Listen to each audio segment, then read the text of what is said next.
Hello, sisters. Welcome to part 2 of Finding a Mate, Dating for Women Over 50. If you didn't listen to part 1, please go back and listen to our interview with Linda Geiger, a dating and relationship coach. Today, Ellie and I will be having a free-flowing conversation about dating and perhaps finding a mate. We'll share our thoughts on some of the things we discussed with Linda, as well as share some of our own experiences.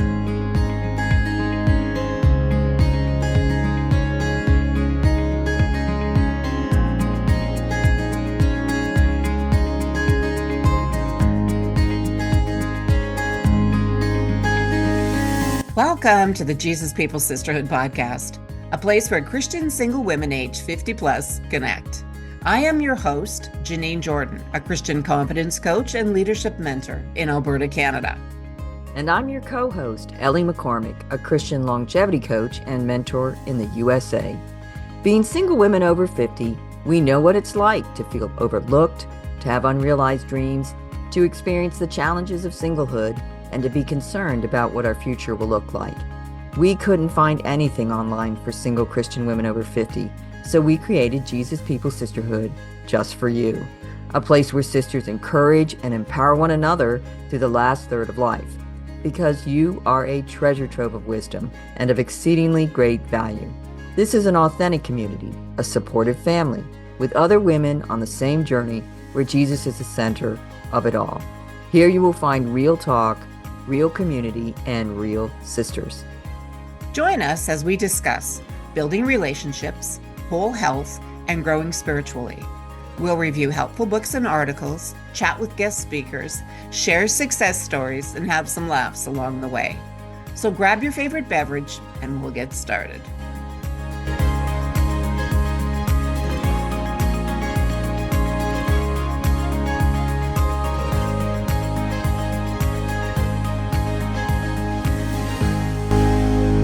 Welcome, sisters, to part 2 of Finding a Mate, Dating for Women Over 50. First of all, we want to give a shout out to listeners in Queensland, Australia. Thank you for tuning in. And thank you to all of our listeners across the world. Here's a review from Miss Rempel in Canada. She says, just what I needed. I just listened to the first podcast and already am so excited about this community. Janine and Ellie speak from a depth of experience, and it's obvious that they care for women in our demographic who are alone and feeling overlooked and irrelevant. It feels so great to be seen and understood and not so alone anymore. Bless you, ladies. I'm so excited for the next episode. Well, first of all, thank you, Miss Rempel. That was such an encouraging review, and we're so glad that you're enjoying the podcast and find it valuable.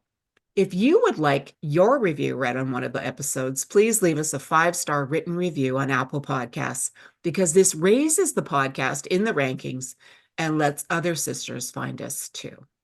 Okay, it was wonderful having Linda Geiger as our guest on the last episode. We so appreciated all her information and encouragement on dating. She was a dating and relationship coach, or she is, and just so much good information she shared. I really enjoyed it. How about you, Janine? I definitely enjoyed the whole episode. Yeah, I loved it. I'm looking forward to having her again. But today we're going to be sharing, it's just going to be kind of our own thoughts on some of the same questions we asked Linda, but just kind of like our own experiences and stories and thoughts about dating and our own experience, some of the funny things and some of the odd things, and we'll just be sharing our thoughts today. So I'm going to start out and ask a question. How can you tell if you are ready to date? Well, Ellie, I do have some thoughts on that. How can you tell if you're ready to date? You need to have your own personal house in order. And that means that you need to have an intimate relationship with the Lord, and you need to be stable in your ways before you take on the responsibility of a relationship, and especially one that is something that could change the rest of your life. And so it's not something to enter into lightly, and it's something to be considered before you take those steps. What do you think, Ellie? I think I would take even a step back from that. I would look at just seeking the Lord, but surrendering to the Lord. as opposed to just saying, okay, going to the Lord and saying, okay, is it okay if I date? Is it okay if I look for a marriage partner? Would be more going to the Lord. And if you're a true follower of Christ, then he is your Lord. That means he's Lord of everything. You were bought with a price and your life is not your own. So you kind of go in and you're saying, okay, I'm a living sacrifice. I'm up on the altar. This life, it's not my life, it's your life. Lord, what do you want me to do? And not just about dating or relationships, but everything, finances, sexuality, all kinds of relationships, job, whatever, like your whole life, putting that before him and saying, this is your life. What do you want me to do? And with open hands to lose your life so you can find it. Because whatever plans he has, whether it's to marry or not marry, work, not work, live here or live there, his plan is always going to be better than whatever you're planning. So we don't want to just plan whatever we want and say, hey, just put your stamp of approval on it, Jesus, but go to him and surrender it to him. Right. And I think he's always waiting for us to do that because God is just not a person that forces himself on us generally. He waits for us to give him permission. And then when we do, it's like, okay. And then he does what he's going to do. He gives us that life. Mhm. So I think maybe stepping back and starting with that prayer and then seeing how God said, okay, and then specifically asking him, okay, tell him he wants to hear the desires of our heart. We want to remarry or whatever. And then sharing that with him, but then with open hands, waiting to see how he leads or guides in that. And I believe he will because that is how he's a good father. So I guess just going to this idea of theologically speaking is not looking at God as the Santa in the sky that we just, because he's a good father and we ask for something, he's just going to give us what we want. That is not theologically correct. He gives us what's good for us, Mhm. and we can trust that. And sometimes what we desire isn't good for us or isn't part of his plan. And we know that because I'm sure there's some women listening who are divorced or who are widowed who prayed, it was the desire of their heart that their husband wouldn't pass away or that they would not get divorced. And those are all good things. Marriage is something that God created, and God would have wanted them to last, right? And I'm sure we all prayed that. And yet God's answer to that was no. Your Mhm. husband did pass away. You did get divorced. So does that make him a bad father or a bad God? No. It just means that his plan was different than ours and different than what we desired at that time. Right. So I just wanted to kind of step back and have a bigger picture of that as far as like knowing whether you're ready to date, Mhm. seeking the Lord, about a life partner. It's just kind of like the whole thing of your life, of realizing it's not your life and going to him with that aspect of open hands and it's your life living for him. Right. Right. Well, I think that if you have an intimate relationship with the Lord, you probably are starting off with that as well. But I think that you bring up some really good points, Ellie, and the fact that, we don't always necessarily get what we want just because we pray for it. But I think if you have an intimate relationship with the Lord and you're actually seeking his will for your life, that you've surrendered your life, of course. But thank you for like fleshing that out because there are some people, you're right, who just think that just because you pray for it, you're going to receive it. And that is definitely not the case. We have lots of times, I think, where we come before the Lord and we think that if we just, ask and ask, that it will be just something that he wants to give us. And I think you're right. But I also know that if you feel that the Lord has said, yes, you're ready to date, you're ready to go forward, this is something that I feel that you should do, and you sought him, then I also believe that it can be a good thing. It can be a wonderful thing in your life. And I'm sure you do as well. So Yes, absolutely. yeah, yeah. I think a couple things to pray for is wisdom, because he does promise Abs- to give us. You pray for wisdom, he's going to give it to you. Mhm. And I think also one of my prayers that I've had over the past so many years was that I give God permission to change the desires of my heart according to his will and purpose and plan for my life.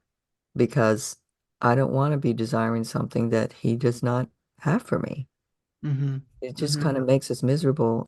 And the thing is, it's like from the enemy, right? To make us discontent, Right.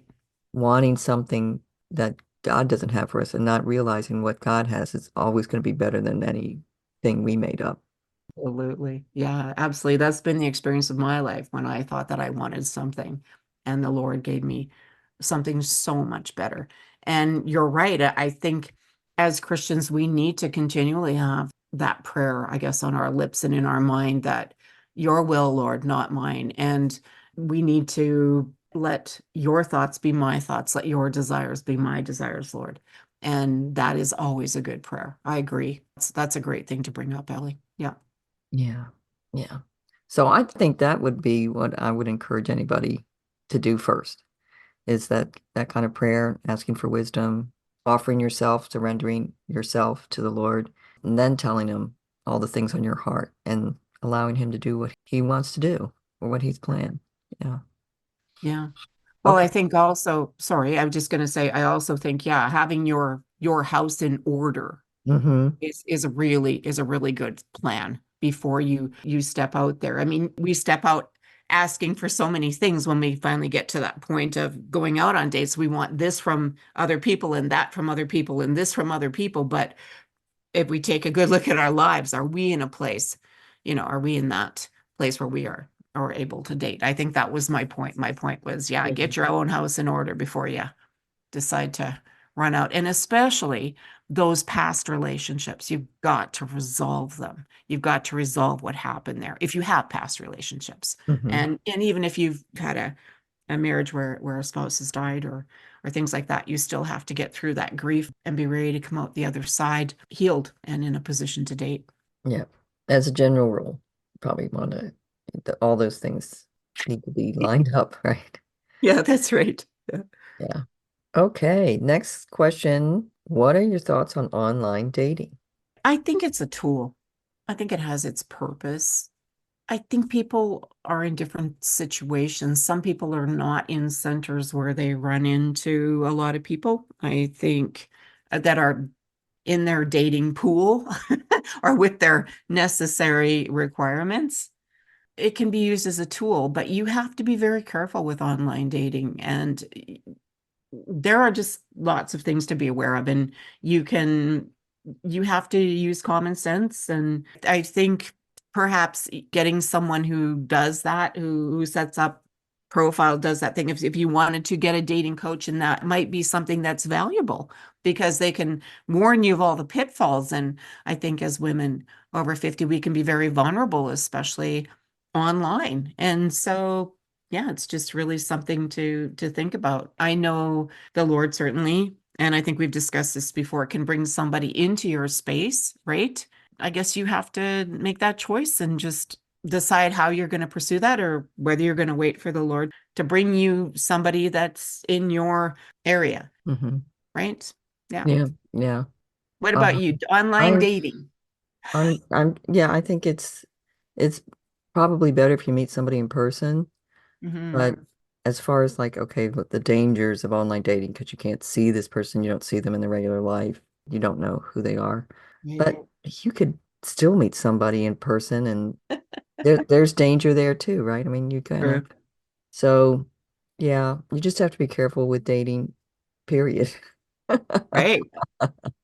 Right. So, You've got yeah.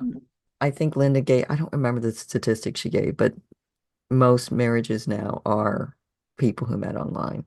So, yeah. yeah. Okay. What are some personal red flags? Mm.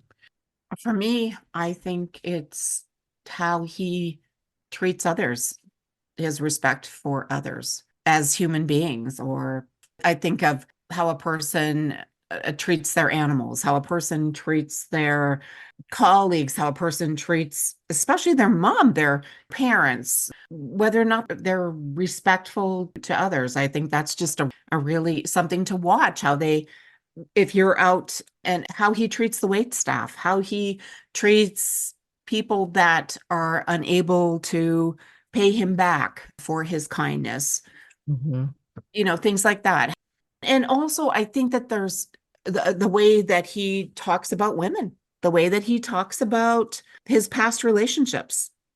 If he does bring up his past relationships, lots of times a man can maybe share too much too soon, and that can be a real red flag. You're looking for somebody that is comfortable in their own skin and not afraid to say how they feel, but is definitely someone who is thoughtful about their words and understands the impact that they have. And does he talk about the Lord? Does he bring up things about the Lord? Is he excited about that? Is he excited about associating with other people that love the Lord as well? And where does he see his service, his acts of service? And I think those are things that you look for, because realistically, if he doesn't have a real respect for others and doesn't know how to treat you well, then don't date him. There's an opposite too. There's a love bomber, right? That is true. That's true. That's a good one to bring up. Sure, there's somebody who starts off the relationship and sends you flowers every day and seems to be really attentive and, is more than you could have ever hoped or dreamed of, and then they turn out to be a lot different than that. And things can go sour very quickly. That's true. If they come on too strong, that is another red flag. Absolutely. What about you, Ellie? What do you think some red flags are? Well, what comes to mind is that scripture says some men's sins precede them and some follow after. Mm. And so when I think about red flags, I think for me, maybe one of my, I don't want to say fears, but just experience is that there's a lot of men that seem like they're these wonderful, fantastic, godly Christian men. Right. Yeah. They look good on paper, but they might even look really good in person too. Mm-hmm. You look at Mm-hmm. them and everybody vouches for how wonderful they are. Right. But there is, they have a secret life. There's just things that you cannot know about them. Mm-hmm. And so that's a real concern for me. It's kind of like red flags that you have to dig for. Mm-hmm. Yeah, You know? absolutely. Mm-hmm. If we think about all these famous pastors and ministers and people who run different ministries that seem like the most godly men, know scripture, preach, teach, do all kinds of stuff, and then you find out, man, they were living horrible sin life. So Yeah. I think again, this is like being really sober minded because Mm-hmm. yeah, there was one man. Now I'm not like Janine. I was married for a long time and then I really have not dated. I think there's like a couple men that I may have gone on one or two dates with, and that was like years ago. I've not dated since. One of them I really did like. He seemed like a really fantastic, godly man, did ministry. We had a lot in common. But I just want to make a long story short, it didn't go anywhere. We were just kind of friends. Years later, because we were still kind of connected on social media and stuff, that I just saw a lot of drama with people that this person was in ministry within his family also. And it just made me think, I'm really thankful that nothing ever did happen with that person because I just don't know. I mean, I really question about that person's life because those things came out. I really don't know what happened. I mean, maybe they are wonderful, fantastic, godly man. I don't know. But it's just, you're just always wondering because it is really hard. So we really, if we are dating somebody, we need to take our time and we really need to observe and we need to be kind of investigators Absolutely. over I think, time, right? And over yeah, over time, I think you should, yeah, I think my mom had a good, rule. See him in all four seasons. Yeah, and take your time and enjoy the experience.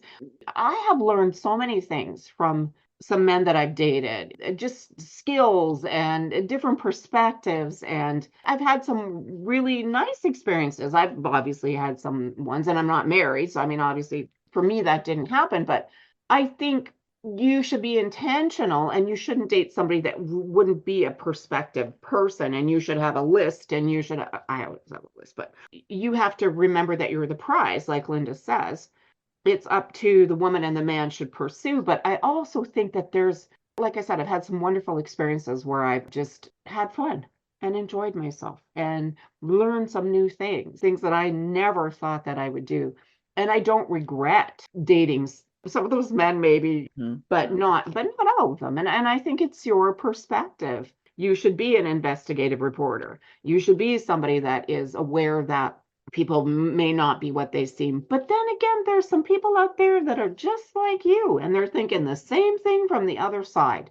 And they're thinking, wow, women out there, they're just going to take me for all I'm worth. And they're going to just dump me or something if they find somebody with more money. Or so, yeah, you can be realistic in a lot of ways. And I think you bring up a really great point, is that you could be dating and they aren't, you date several men and they are not the man for you to marry, but you are still, your life is enhanced by those different relationships. Absolutely. Yeah, absolutely. Absolutely. Hiking, going on group dates, you're in control. You can decide what you want to do. Talk to other people and share experiences with women if that's what you want to do. But also, I have to say that you're right. I have enjoyed my single times too. I've enjoyed some times where it was a season for just rest and recuperation and just coming together again and taking stock. You change over years. Your perspective kind of changes. And the most important thing is that you hold fast to the Lord, and that your relationship with Him, like you said, which you're absolutely right, Ellie, that's the most important thing. And it has to keep growing. And that's where we need to put our best effort. One of the other things that we asked Linda was, what would you say to women who say there are no good men out there and or there are just a bunch of scammers out there? What are your thoughts, Janine? Well, like I said, I think that there's good men out there, and I think that there's good women out there. You have to be prepared. You need to be prepared. If you're going to go somewhere and you're going to go on a date, make sure you have a back door and a friend waiting, and cover your bases, especially if that would be a first date. And be realistic with what's out there, and be realistic about yourself. You obviously have your own problems and your own deficits, I suppose you could say, but you have also your attributes, and you do have to be really careful. But you also sometimes you can't prepare for everything, Ellie. You can't prepare for everything, and you just have to trust, pray, and realize that we're all people. We're all people. Okay, but What do what you think? would What you do you agree? think? Would you agree that the idea that there's some good men and there are some good women, do you think that it's an even number? Oh my And goodness. Well, I really have no idea. I've heard some things from both sides, and do I think I would harbor? I think I wouldn't guess. I would just say, of course, men can take advantage of women, and women can be in vulnerable positions when they're out there, and especially if you're older, and men are maybe looking at you like you might fill a certain need in their lives. But like I said, I think it's the same for women too, and more, I think, as the roles of women change in society, and as expectations of women, or actually actions of women, have changed too over time. Women are more, maybe have been out in the workforce, maybe they're more financial, maybe they're looking, you could say that women are zeroing away in on getting that guy with, everybody wants the person with a high profile job and all the money and the things. So what am I no, saying? It goes both ways. uh, Yeah. yeah, I think there are a lot of women scammers too. I would Yeah. say that, but I think a lot of them are not posing as Christians. Now, where I think if you go into, like, I belong to a Christian singles over 50 Facebook group, and it's not a dating site, although I'm sure some people are in that group to meet somebody, but that's Mhm. not necessarily, it's like for friendship. I would guess that probably most of the women in there who come in there as Christians are not scammers. Now, every once in a while, you would see somebody who would get through and join, and you could tell they were younger than 50, some from the pictures that they were posting of themselves is that they were not, they were probably they were going to try and scam somebody. Hmm. They would say that about some of the men too.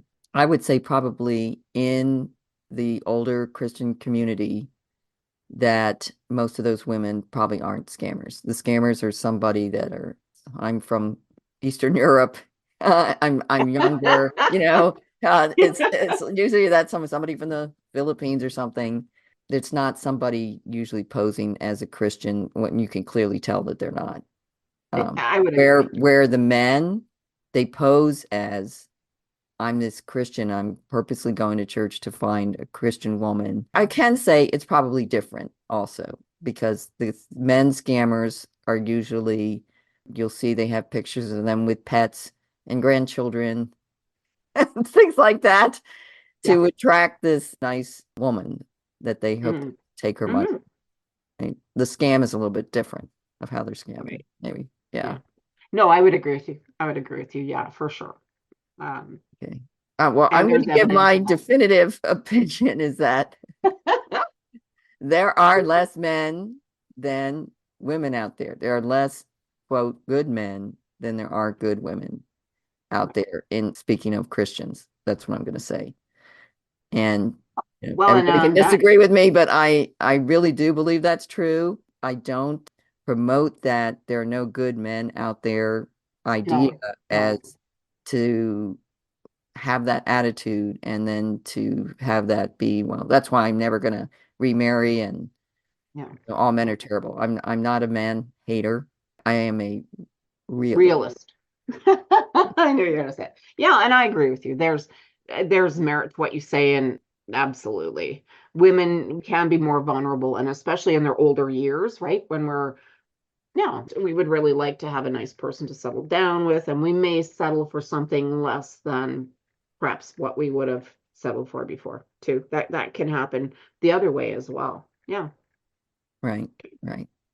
And I think that there's an interesting years ago, this is probably like at least 10 years ago. I had a friend who she went to a large church, to a singles group in a large church, and she was older. We were both over 50 at that time. And she invited me to go to some type of holiday party. I can't remember if it was Christmas or if it was Thanksgiving. I don't remember. And so it was at the church and it was for the singles and it was a big church. It was like the biggest church in the city or one of the biggest churches in the city I was in, which was a good sized city. So I went to meet her there. I came in and they were having music and they had like a dance line. I mean, this is a Christian church. They had like this dance line. People stand like I don't know if anybody remembers Soul Train. Did you ever see Soul Train? It was like on TV in like the 70s. And they would have a dance line in Soul Train and people would stand on each side and then people would dance, kind of do a dance down the middle. Okay. Okay. Okay. For those who haven't seen Soul Train. And so they had something like that going on. And I noticed that it was the women so far outnumbered the men at this thing that the Mm. men had to go down the line and then they had to run back around so that another woman would have a man to go, Oh, go that's down the funny. center of the aisle, Okay. Yeah. I'll just tell you, I did not do it, but I went and sat at a table with my friend and just kind of observed the whole situation, which I Which don't was, know. To me, it seemed really pathetic. But yeah. I Wow. also noticed that at these tables, there would be maybe 8 seats, 6 to 8 seats, chairs around, and there Right. would be all women and one man, Oh, like absolutely. each Yeah. table. Hmm. And the men were getting all the attention, and they were all mostly older. I mean, this singles group was all different ages, but most of them, it was older people. Okay. I remember just really, I don't remember if I said it to my friend that night, probably not. We probably talked about it later. I said something of like, there was like, I had talked The about, ratio, there yeah. was, the great outnumbering of women to men.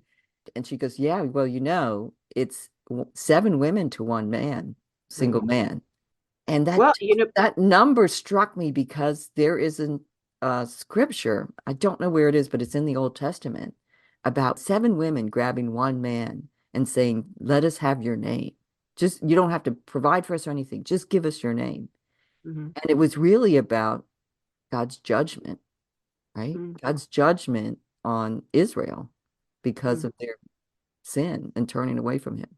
And it just made me think about, I mean, for me, my sense is that probably a lot of divorces of women that are listening and in the Christian church in general and in society in general is that porn addiction has just ravaged, destroyed Mhm. so many families, destroyed so many marriages, and just gone through and burnt earth so many men and men in Mhm. the Christian church. So many men are addicted that go to church and claim to be Christian. Some of them I'm sure are Christian, some of them I question.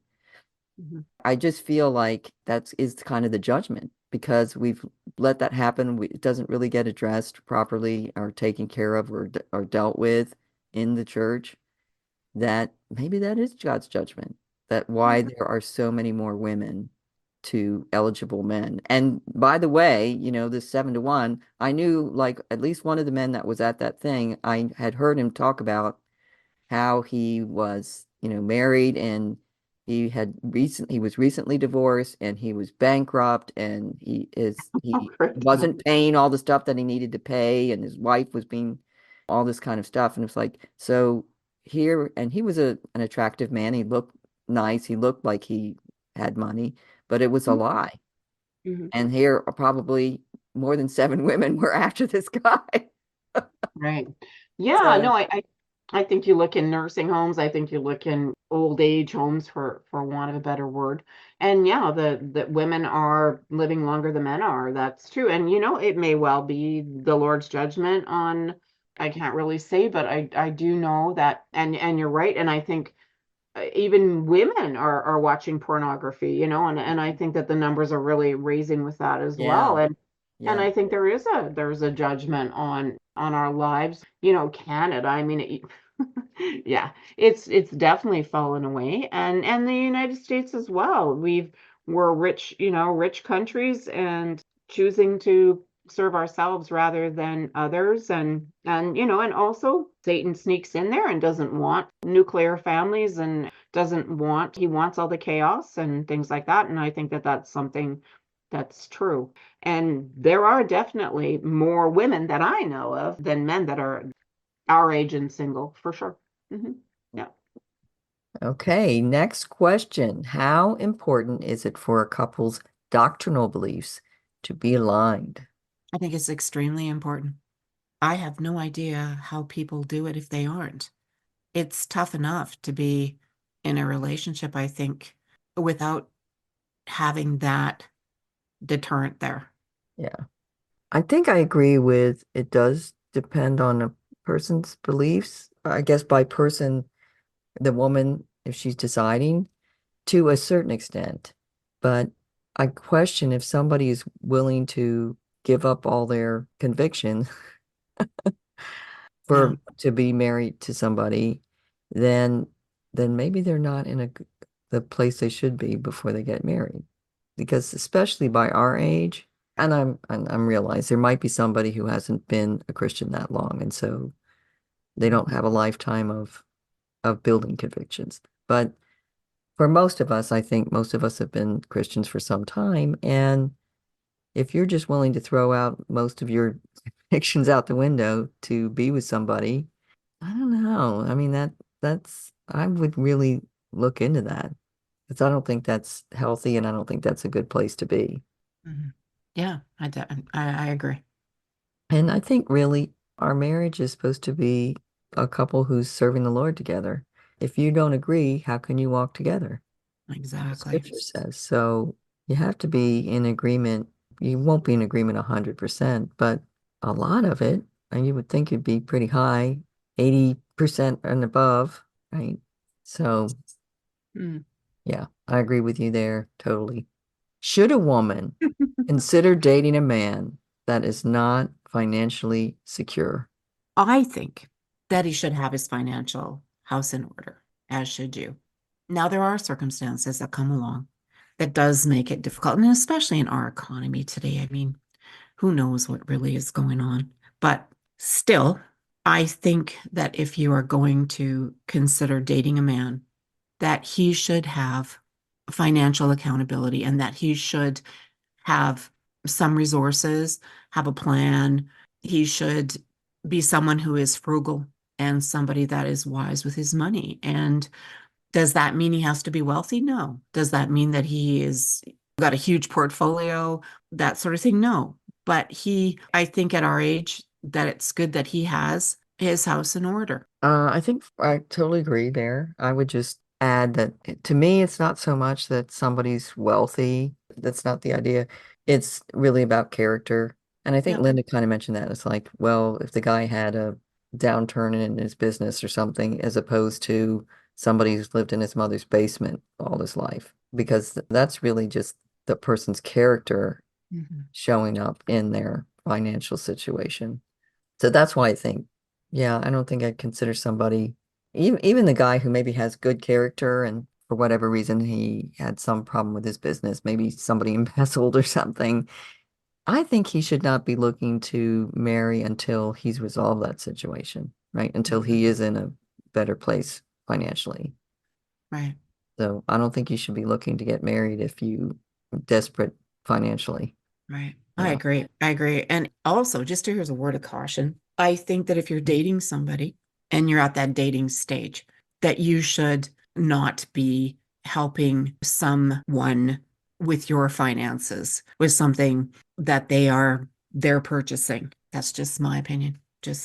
Yeah, I just think be really wary of that. If a person is, yeah, you're not in a state of being married, so don't you don't need to be financially supporting or helping somebody with a large debt. Be careful. Right. Or it doesn't even have to be a large debt, right? It could be just consistently asking you for money or, That could be too.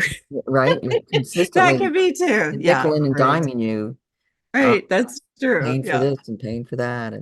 And it kind of goes back actually to like I don't know if it was our first question, but one of the first questions about how can you tell if you're ready to date Exactly. is if you are desperate in any way, if you are the people pleaser, if Mm. you are the person that Right. doesn't even know what's out there, doesn't realize what's going on, doesn't think about Mhm. scammers or and I'm thinking here of like maybe some widows who had a wonderful marriage and they don't realize, yeah, there's some bad guys out there.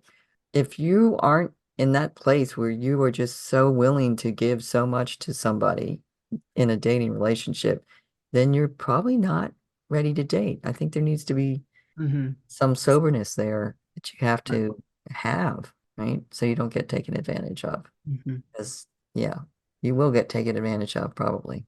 Mhm. All right. Certainly something, yeah, to Yeah. consider, right? Okay. Do you encourage women to have a list of what they are looking for in a man? Wow. Yeah, absolutely. Maybe not. Yeah, okay, I have a list, but maybe other people might just say, okay, these are just my three things. He must be a Christian, he must be stable in all his ways and accountable in all his ways or something. Maybe they've got like a three sort of thing, like because I think your dating choices change over time. You're Mhm. not looking for the same thing in your 20s and 30s as you are in your 50s and 60s and 70s. And it's a different thing Right. because, right? So, And yeah, you're older and wiser. hopefully. Hopefully you are. So, okay, They so be keep honest. telling us that we are, Is right? your list like 250 things or is it? No, no, no, no, no. I truly do have a list. I don't even know where the list is, actually. But I do know, I can tell you this, it's changed over time. Mhm. I think you at least have to be aware and cognizant of what when you're dating, what things you will accept and what Right. things you will not. Yeah, pretty easy. What do you think? Absolutely. Hmm, If you don't have a goal, then exactly. anybody will do. You And don't have a that's goal, then you have nothing to that's shoot for. if you don't have, yeah, exactly. You have no Sure. idea when the bullseye is there in front of you because Mhm. you never Mhm. even thought about it. Exactly. If you just wander into something without really having taken notice of where you are, it's easy Mhm. to. And you get yourself in maybe a situation where it'd be easy for you to actually kind of fall for a person that really didn't have the things that you were looking for long term. So, yeah, something to be aware of, right? Yeah. Yeah. Yeah. I think though a lot of people that have a list, when somebody comes along, they fudge it. Ditch the list. Well, Well, he that's didn't have because, that one, but that's not important. Or, somehow fix it. Yeah, but he kind of does have number seven. well, relationships are complicated and messy, and nobody comes in a box, with exactly the same thing. But I think that if you can definitely tick off your list, if he's not a Christian, don't date him, Mm-hmm. right? Just don't. That's my advice, right? Okay. So, Janine, why don't we finish with you telling us one of your funny date stories? So, okay, Ellie, I'll just tell you a really quick one here. I went out on a date with a gentleman who had been the date was set up by somebody else that I knew, and came highly recommended. It was many, many, many years ago. We were going to meet at a restaurant. He was somebody who was going to be a lawyer, and he was a Christian, or apparently a Christian, and he was, like I said, he came highly recommended. He had all the things, and so I got dressed up to go on the date, and I had some nails done, and they were false nails and I'd never worn them before. And I got my hair done. I looked as good as I could. And I was really excited about going on the date and really interested in meeting this new person. And Had you ever seen him before? I'd never seen him. Oh, okay. Never seen him. So I guess it was a blind date. Yes, it was definitely a blind date. And so I drove myself there. I showed up at the restaurant, and, I walked in and he was sitting down at the table, and he looked like a very nice gentleman, and he was well dressed. And he rose and shook my hand and said, "How do you do? Nice to meet you." And it was a little bit awkward at first, because that's always awkward. And so then we sat down. It was a nice restaurant. It was quite fancy, but it had like a whole variety of different kinds of food. And I specifically remember that he ordered spaghetti, and I do not remember what I ordered. But as soon as we got that sort of over the first things that you do, then he started to talk, and he started to talk, and he kept talking, and he talked and talked and talked. And I could never get a word in edgewise. At first I was trying to be really interested, and he was interesting, and he had lots to say. And then he just continued to talk, and I started to get bored. And I was started to play with my napkin and started to, twirl the silverware. And I started to, realize that he really wasn't going to let me talk. And so I just smiled and nodded and, did all the things that you do when you're trying to be polite on a date with someone you don't know. I couldn't quit fidgeting, and I couldn't quit doing anything. And so I started to just look around, and eventually I started to play with my nails, and I just noticed that one was just kind of a bit loose, and he kept talking. And so I just started to play with that nail. And before you know, I'd worked it to the end of my finger a little bit so that it was a little bit loose and maybe gonna come off. And before you knew it, I accidentally flicked that nail, and it went end over end, and it landed in his spaghetti. And the whole world just kind of stopped there for a minute. I just didn't know what to do, but he didn't notice, and he just kept talking. And so I just noticed as his fork got closer and closer and closer to my fingernail, which, was sort of over by a meatball and in between a few strands there. And then all of a sudden he just kept eating, and I started to point. I was pointing at down at his plate, and he looked down for a minute, but he just kept talking. I don't know how this happened, but he actually picked it up with his fork and he put it in his mouth, and then he did this big crunch, like down. Then his eyes kind of opened up wide, and then he just did a more crunch, and then he just sort of, in a gentlemanly manner, took it out of his mouth and put it on the side of the plate and continued to talk. Well, did you And try to say, "Hey, I tried to tell you"? I tried to, but actually what happened was, as he was talking, I started to laugh. I started to laugh so hard. I started to laugh and laugh and laugh. And he became, he couldn't figure out whether or not he'd said something funny, or I guess, or something. And he just did a little, whatever, just kept talking. And I was I fell off my chair.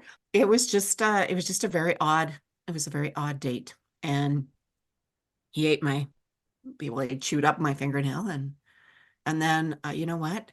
He was a little offended. And then I actually did tell him what happened and he didn't think it was that funny. And then the date ended, Ellie, and we both went our separate ways. And do you know something? He never, ever invited me out again. And can you imagine that? Pretty crazy, hey?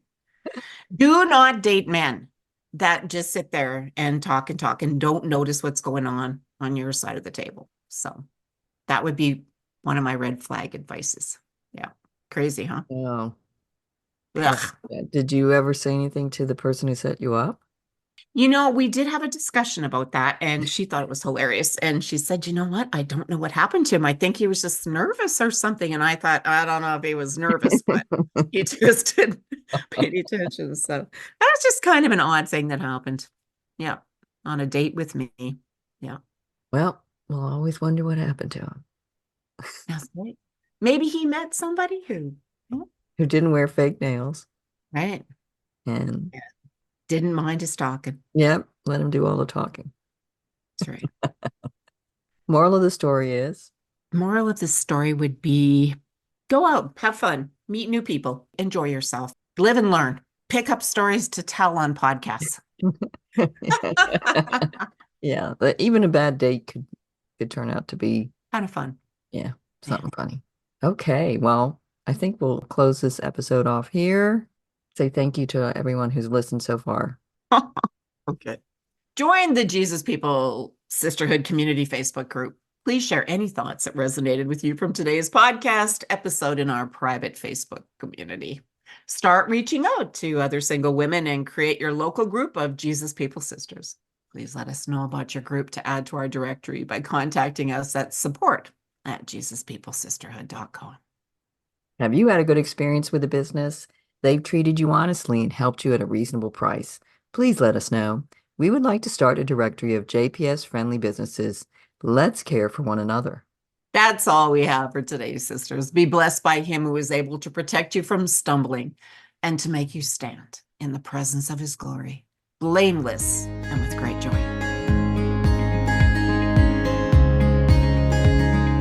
Hey, sister, before you go, thank you for listening. If you found value in today's podcast, the best way to say thank you is by leaving a 5-star written review at Apple Podcasts. That raises us in the rankings and helps other sisters find us too. And please tell a friend or post it on your social media. If you're a single Christian woman over 50, this podcast was created specifically for you. The Jesus People Sisterhood is your community to find support and friendship with other sisters who can understand.